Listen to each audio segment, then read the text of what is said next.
मैं कुमार विजय, हमारा राजनीति नवा बिहार का एक यूट्यूब चैनल भी है और फेसबुक भी है और मैं एक शिक्षक हूँ, पॉलिटिकल वर्कर भी हूँ। लेकिन साथ ही साथ सामाजिक मुद्दे पर चूँकि मैं राजपूत हूँ, तो एक मेरा कर्तव्य बनता है कि अगर इस तरह के मुद्दों पर या हमारे समाज और जाति के मुद्दों पर फेसबुक पर कुछ चल रहा है और ज़रूरी है उसमें हस्तक्षेप करना, तो हमें करना चाहिए। उसी दृष्टिकोण से हो सकता है कुछ लोगों को अच्छा लगे ना लगे, लेकिन मेरी कई भूमिकाएं हैं, सभी जानते हैं। उसमें मैं मानता हूं कि मेरी एक भूमिका मेरे समाज और जाति के लोगों के प्रति भी है कि उनके सोच को सकारात्मक दिशा में जो मेरी ताकत है, क्षमता है, उसके अनुसार ले चलूं। अभी चुनाव तुरंत तुरंत हुआ है और बिहार में 32 कुल मिला के एनडीए से राजपूत लोग चुनकर आए हैं विधानसभा में। और बिहार में कुछ पिछले दिनों से राजीव प्रताप रूढ़ी जी जो सारण से भाजपा के एमपी हैं, केंद्र में मंत्री भी रहे हैं, एक लंबे समय से वहां पर सांसद रहे हैं। उन्होंने इसके पूर्व में सांगा यात्रा बिहार में ऑर्गेनाइज किया था और पटना में एक बड़ा आयोजन भी उन्होंने किया था अपने बदौलत। केवल राजपूतों का आयोजन हुआ था और ये अपने आप में अलग पहला इस तरह का आयोजन था जिसमें केवल और केवल राजपूतों को लाया गया था।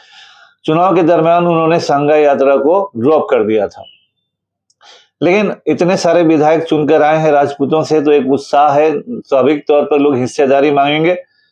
सबका अपना अपना हक है, हम किसी भी जाति के हिस्सेदारी को नजरअंदाज हम अपने से करने वाले कोई नहीं, ना हम मुख्यमंत्री हैं न प्रधानमंत्री हैं, लेकिन अपनी मांगों को सबके सामने रखना हर आदमी का अधिकार है। लेकिन कुछ दिनों से यह अजीब सी बात देखने को मिल रही है कि कुछ लोग अजीब तरीके से रूढ़ी जी की आलोचना करने पर लगे हुए हैं, बेसिर पैर की आलोचना, आधारहीन आलोचना। और सबसे आश्चर्य है कि इसमें बहुत सारे लोग और इस तरह की घटनाएं उस उतने बड़े व्यक्तित्व पर जिन्होंने बहुत सारे लोगों को टिकट दिलवाए हैं, बहुत सारे लोगों को मंत्री बनने में योगदान दिया है और राजपूतों के मान सम्मान को बढ़ाने में योगदान दिया है, ऐसे व्यक्ति के बारे में इस तरह की बातें कहीं जानी कहीं से भी उचित नहीं है। तो राजपूत के द्वारा ही राजपूत की आलोचना हमारे लिए इतिहास में नई नहीं है। हम लोग इतिहास में सारे युद्ध भी हारे हैं इन्हीं कारणों से कि राजपूतों ने ही राजपूतों को हरवाया है। राजपूतों की दुर्गति का कारण भी राजपूत ही है। इसलिए यह अजूबा, मैं इतिहास का एक छोटा सा साधारण सा विद्यार्थी हूँ, इतिहास पढ़ता हूँ, इसलिए हमको ये अजीब नहीं लग रहा है।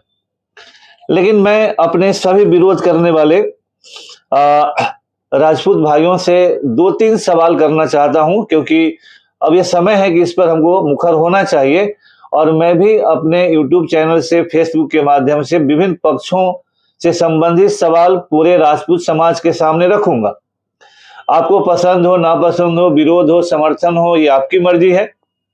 मेरा ये कहना है कि अगर राजीव प्रताप रूढ़ी ने सांगा यात्रा निकाला तो उन्होंने कौन सा अपराध किया? क्या राजीव प्रताप रूढ़ी ने बिहार के किसी भी राजपूत नेता को इस तरह के आयोजन करने से रोका है क्या? आप अगर कर सकते हैं, आप भी करें। बिहार में कितने राजपूत संगठन चल रहे हैं, सभी संगठन चला के राजपूतों को एक मंच पर इकट्ठा करके किसने अभी बिहार के राजपूतों के लिए क्या कर दिया है? आप केवल राजीव प्रताप रूढ़ी से ही सवाल क्यों करते हैं?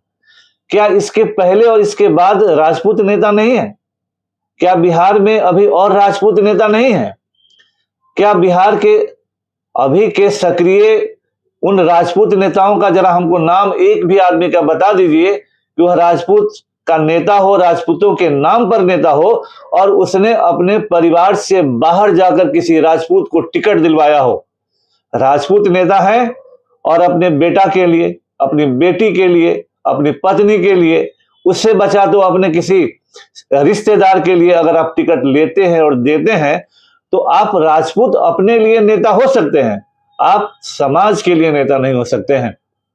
जरा कोई आदमी बता दे कि क्या राजीव प्रताप रूढ़ी ने अपने किसी परिवार के लोगों को टिकट दिलवाया है क्या? चाहते तो अपनी बेटी को, अपनी पत्नी को, किसी को भी वो चुनाव लड़वा सकते हैं। तो क्या इस चुनाव में राजीव प्रताप रूढ़ी ने अपने किसी भी परिजन को टिकट दिलवाया?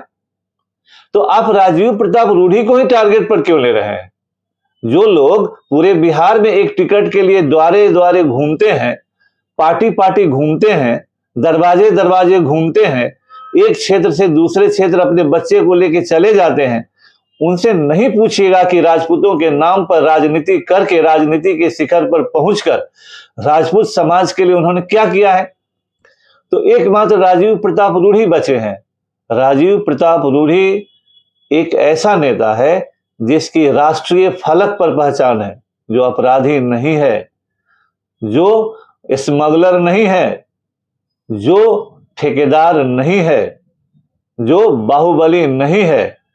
हम उन पक्षों पर एक एक करके आएंगे। ये मेरा एक इंट्रोडक्टरी वीडियो है। हम उन विभिन्न पक्षों पर आएंगे और आपसे सवाल पूछेंगे कि राजीव प्रताप रूढ़ी को ही टारगेट में क्यों ले रहे हैं। कम से कम वो आदमी बिहार के राजपूतों को सकारात्मक राजनीति करने के लिए तो इकट्ठा कर रहे हैं, और राजपूतों को बंदूक चलाने के लिए तो नहीं कह रहे हैं, और राजपूतों को शराब की ठेकेदारी करने के लिए तो नहीं कह रहे हैं। तो केवल राजीव प्रताप रूढ़ी आपके टारगेट पर क्यों हैं? आप भी किसी विशेष भावना से ग्रस्त होकर उनका टांग खींच रहे हैं।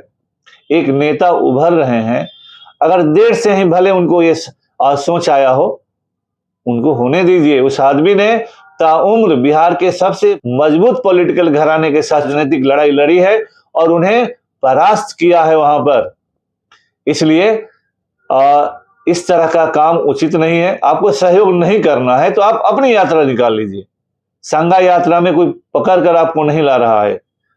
और मुद्दों पर मैं आऊंगा, एक एक करके आऊंगा। तब तक यह आना जरूरी है। आज भी दूसरा वीडियो बना सकता हूं, कल भी बनाऊंगा। 3-4 दिन में लगातार इस मुद्दे पर बनाऊंगा और बताने का प्रयास करूंगा कि जो कोई सकारात्मक काम करे उसे करने दीजिए, उसका टांग मत खींचिए। आप उनसे लंबी लकीर खींच सकते हैं तो खींच लीजिए, उन्होंने किसी को रोका नहीं है, आपको टांग पकड़कर घसीटा नहीं है, आपको गोली नहीं मरवाया है, आपको जेल नहीं भेजवाया है। तो जो कर रहा है सकारात्मक काम करने दीजिए, ये पूरे समाज के हित के लिए है। और उस आदमी में वो क्षमता है, हमें लगता है। वो असफल होंगे, सफल होंगे, वो इतिहास बताएगा। लेकिन बिना वजह, बेवजह इस तरह से आलोचना करना आप समाज के खिलाफ, समाज को कमजोर करने का प्रयास है। आप अपना कीजिए, उनको उनका करने दीजिए। धन्यवाद।